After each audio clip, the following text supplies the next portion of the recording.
Now, there are all kinds of options now with annuities, which make them even more complicated. Okay, they're combining it with life insurance. Are all these options making it too complicated?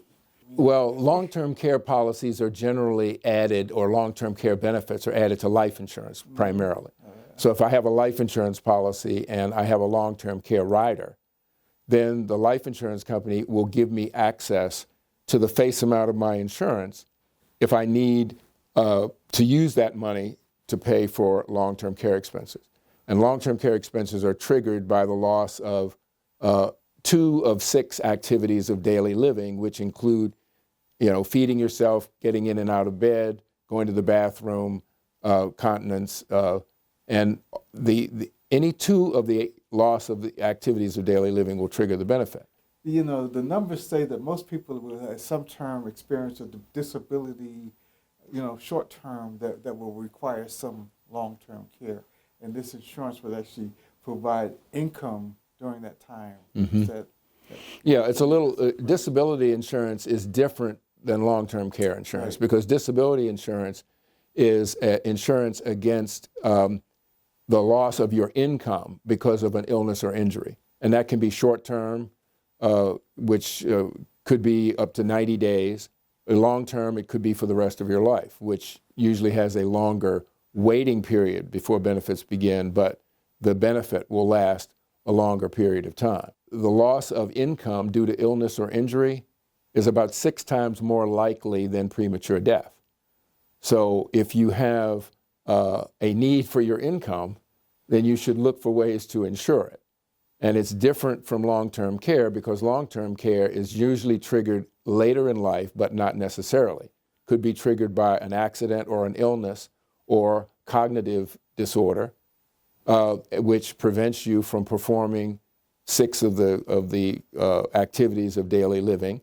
And those are enumerated in the policy and how you get those benefits. Long-term care insurance is something that should be bought as young as you possibly can afford it. Most of the time when I talk to younger people, they say, that's a risk I don't need to worry about because I won't need it for a really long time. Well, not necessarily. You have to think of what long-term care insurance is. It's using the insurance company's money to pay for something that you would have to use your money for if you didn't have the insurance. So it's got to come it's got to come from someplace.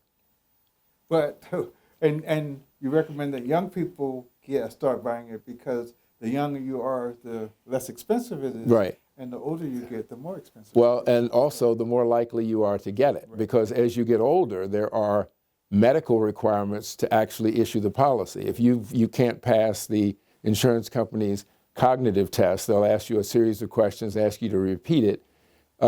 They will deny issue of the policy. If you have medical history that looks like you're going to be a claim in a short period of time, they will turn you down. The other issue is increasing cost.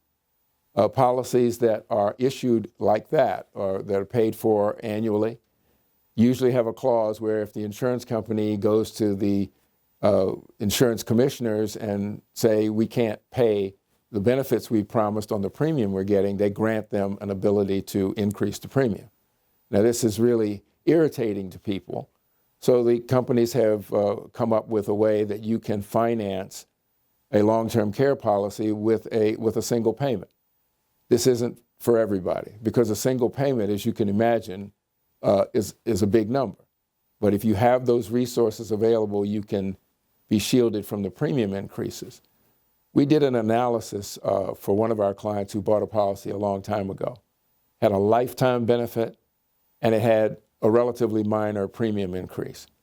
And after analysis, we said there's no way you can't get a lifetime benefit anymore because those policies were issued a long time ago and insurance companies said, whoa, we can't go on the risk for that long without having a major increase in premium. So we said keep the policy you have and supplement it with something else, but don't get rid of the older policies because they're very valuable.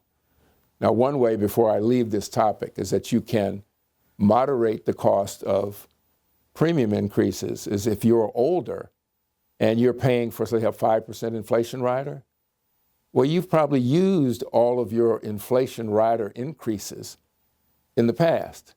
So you don't need to keep inflating the benefit as you go forward if you're older, because you're likely to need the benefit before the inflation rider cost will increase it enough that it might make sense to keep it. So you can dramatically drop the renewal cost by taking the inflation rider off if it's appropriate.